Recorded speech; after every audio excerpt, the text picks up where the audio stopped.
potable et l'assainissement.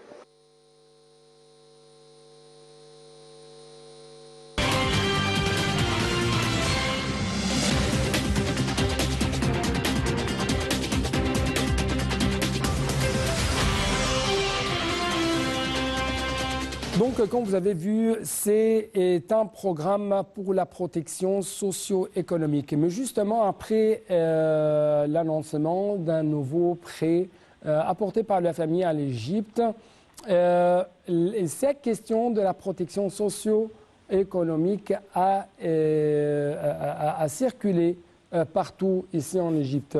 Donc, pour avoir plus de détails, quel sera le destin de tels projets visant à, si je peux dire, arriver à une sorte d'une bonne, meilleure plutôt, protection sociale.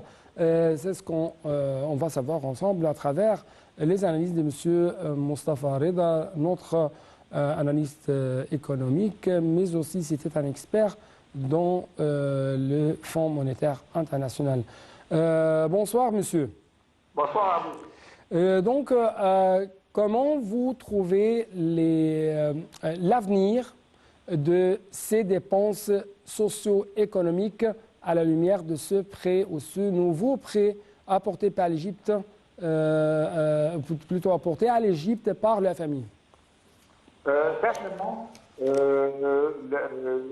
ce projet de la FMI est très très important parce que ça donne un certificat et un message au monde entier que l'économie égyptienne marche dans l'avenir professionnel et qu'on a beaucoup d'opportunités ici en Égypte pour les investisseurs, s'ils sont des investisseurs égyptiens ou s'ils sont des investisseurs étrangers. De l'autre côté aussi, ça donne un pouvoir pour attraper les gens qui ont des dollars et qui vont échanger ces dollars en livres égyptiens parce que certainement on a l'intérêt qui est presque 17%.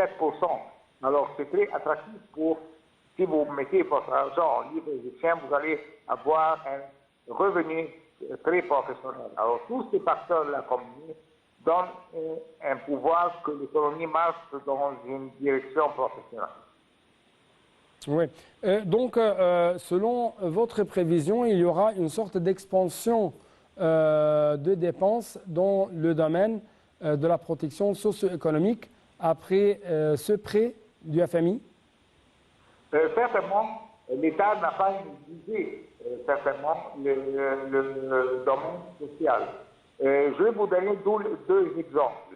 Le président a élevé les pensionnaires par 60 livres par mois et il a élevé les employés du gouvernement aussi leur salaire.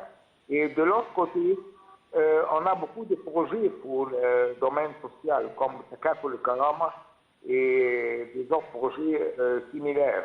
Ouais.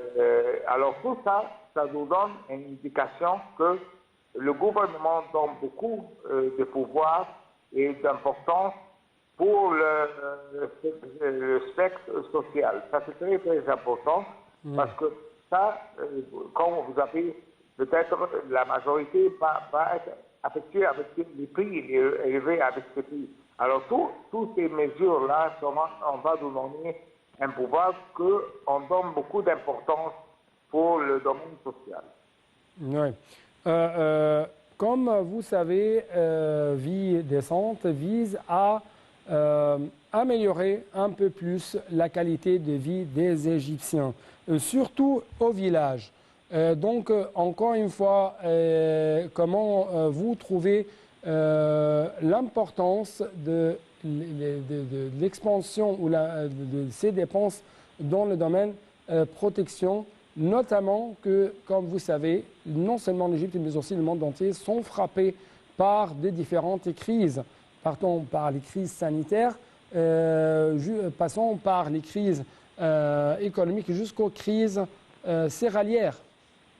Je vais vous donner un exemple très actif, c'est le projet Hayat Karima qui a donné beaucoup de pouvoir pour les villages qui sont un peu pauvres, et on a donné beaucoup de domaines pour le secteur de santé et le secteur d'éducation. Ça, c'est très, très important. Ces deux facteurs-là sont très, très importants pour les développements des villages. Alors ça nous donne une indication que si le gouvernement donne beaucoup de pouvoir pour les villages et pour les gens qui sont pauvres et pour élever, et ça c'est très, très important, le système d'éducation dans les villages et le système de santé. Oui. Comment, à travers Vie décente, par exemple, nous pouvons quand même avoir une sorte d'expansion dans la création des opportunités de travail? Certainement, on a beaucoup de projets maintenant. Ici, on a dans la nouvelle capitale, on a dans les ruelles, on a dans les ports, on a dans l'infrastructure.